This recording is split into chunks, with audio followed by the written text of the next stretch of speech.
Thought I'd start today with a slightly different one and making sure I nail the quote. We must examine our thoughts. An unexamined life isn't a life at all. Socrates. And I saw this one the other day, and I think there's some deep, well, obviously, it's one of the great philosophers of our time. But there is something to be said in that capacity of we go through our life in this very, I suppose, shallow way. And the introduction of technology and these kinds of things has made it worse, especially in the short form, Reels, TikToks, Instagram, Facebook, all this kind of thing, this quick form, we want 3 to 15 seconds to get a dopamine hit and then we move on. There is this level of shallowness in this world, and they talk about the attention span of the world has diminished greatly. That, I think it's the average attention span is now down to 3 seconds. I don't know if that is actually true.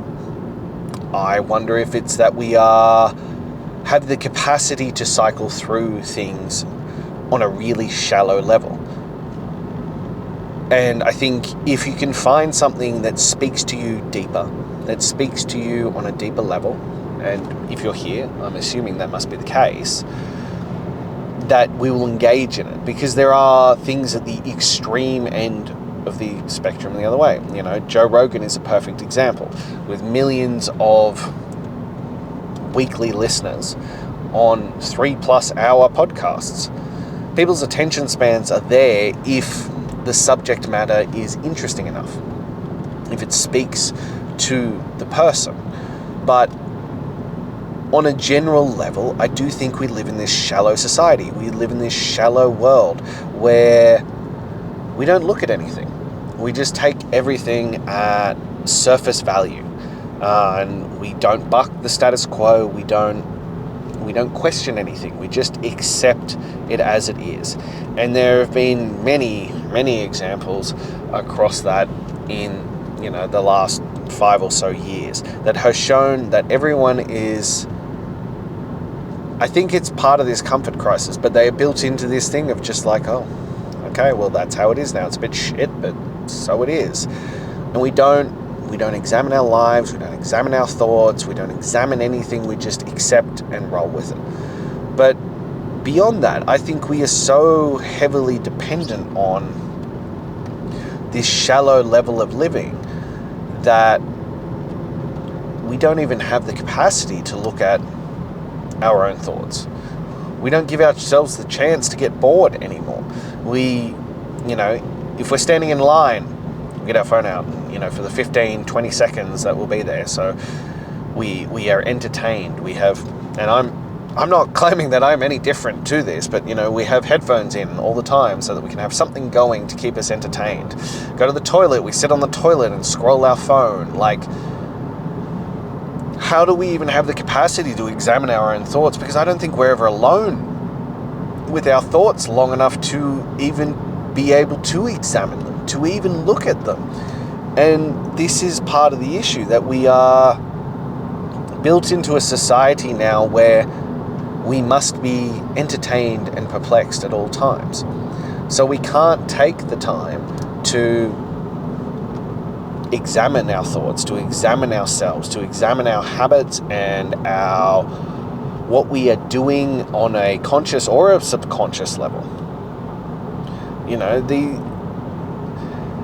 These concepts that make you, yes, they're becoming more and more mainstream, but at the same point you are radically outside the norm of society.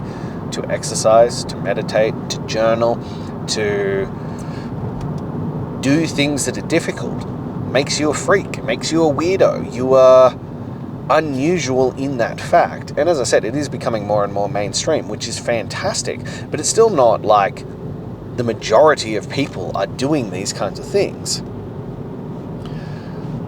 So I think it is really important that we take time to step back and look at our thoughts, to actually question, is this us? Is this a pattern? Is this an environmental factor? Where are these thoughts, habits, things coming from? Where are the actions that we're taking coming from? Because they estimated something like 95% of our lives is lived in this subconscious patterning. It's lived in this consistent behavior where we're never doing anything. Like, when we're not actually conscious of what we're doing, we are just existing and flowing through life without ever questioning where this came from. And a big part, I think, of 126 is starting to question what caused these habits. Are these habits serving you? Is this subconscious programming actually benefiting you in any way or form? And when you start to buck the system and you start to question the status quo, it becomes obvious that the majority of things, either you're doing or the status quo in general, aren't designed to serve you. They're designed to serve others. And when you push back on it, you will get backlash. And as I've said before, this backlash can come from friends and family. It can come from those around you. It can come from strangers on the internet. But when you decide to do something that doesn't fit into the normal box, there will be people who question you. But that questioning needs to start with your own thoughts, your own life, your own experiences. And I catch myself in it to this day. Like, I try my best to be very aware and conscious of it. But I have negative programming as well. I have negative subconscious habits that still rear their ugly head. When I get overly tired, when I get exhausted, when I get emotional, I shut myself off. I seek sedation. And I think that's a pretty common thing.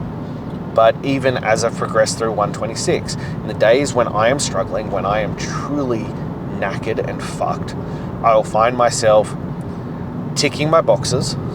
And that's part of this is what is building, that those habits become so ingrained that they get done no matter what.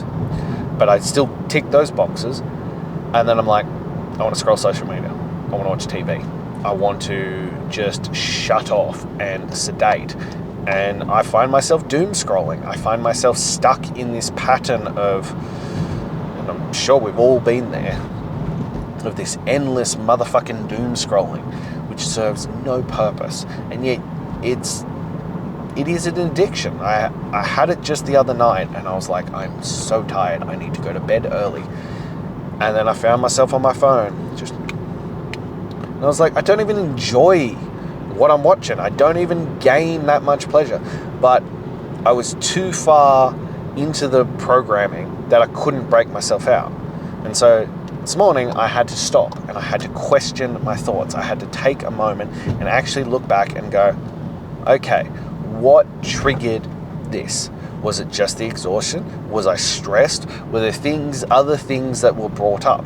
Was I there to avoid addressing my thoughts? And it was a bit of all of the above. There's a bit of stress going on again. There's a bit of stress, which is part of life. And then on top of that, I was exhausted. I'd been up all night with my son the night before. And that led to questionable behaviours on the other end, because I was overtired and I was letting that stress get to me. And this is the problem, though, that most of us are so unaware that we don't even see these programs, these subconscious patterns playing out. They just exist. They're just part of our life. And we need to start taking these step backs. We need to start questioning our thoughts, questioning these habits, questioning whether they're actually serving us in a good fashion. Because I can nearly guarantee a lot of those subconscious patternings that we have going on are not. They are not in our best interest. They are not there for our highest good. They are not helping us move forward and be the best version of ourselves. And that's a fucking issue. And it's something that we must learn to address and we must do something about and find a way to be a better version of ourselves. We must start questioning all those habits, all those patterns, all those things that play out every single day, and we don't even know why they play out. We must start to question it and then reframe them and rewire them. And as I said, this takes years. There are patterns in me that are still there from when I was in college. So when I played basketball, my knees hurt every single fucking day. And I would limp because my knees were so bad. And to this day, I have people occasionally when I get really fucking worn down and I've pushed myself really hard physically, they'll go, "Oh, what have you done to your knee? Are you okay?" And I'm like, "What?" And that I'm limping because my body's tired and it runs that pattern again. And this is the recognition that we need to start getting into. We need to recognize these patterns for what they are. They aren't serving us. And look, that one on the physiological level, I don't know if I'll ever be able to kick it because it's so ingrained, but it doesn't hurt me or affect me. So I usually let that one slide. This doom scrolling that I caught myself on last night, that's a fucking problem. That's something that I need to check out. That's something that I need to be able to take a step back and go, what are you doing? And question where that's coming from, what's causing it, and learn to recognize the signs before I get to that point so that I can break that cycle. And this is what it's about. And there are tools you can use for this. You can use things like mind dumping or journaling or meditation or things like this. My preferred method is once or twice a week. When I go for my weighted walks, I don't take my headphones and I just see what comes up. I just walk for the 45 minutes with the weight on and see what comes up during that time. And this is a great way to get it out. Mind dumping is another option. Just get blank page, a pen, and just write down every thought that comes to your head and see what comes up. The first page or two will often be like, this is so silly. Why am I doing this? I'm just writing down what comes to my head. And after a while, you'll start to actually see true thoughts. And that's when you start to get real progress on it. So there you go. Now, standard platitudes. If you found value in this, if there was something that made your mind explode or brought you anything of value, please share it. Please like, comment, subscribe, spread the word. I am trying to create a movement of men who are chasing their greatness to become the best father, husband, and man that they can possibly be. And I need your help to get that out there. So if you know a father or a man who needs to hear this, please send this to them. Next, if you are ready to take the next step forward, please click the link in my bio and join the Daily Greatness Mail, where you will get daily tips and things on how you can become the best version of yourself.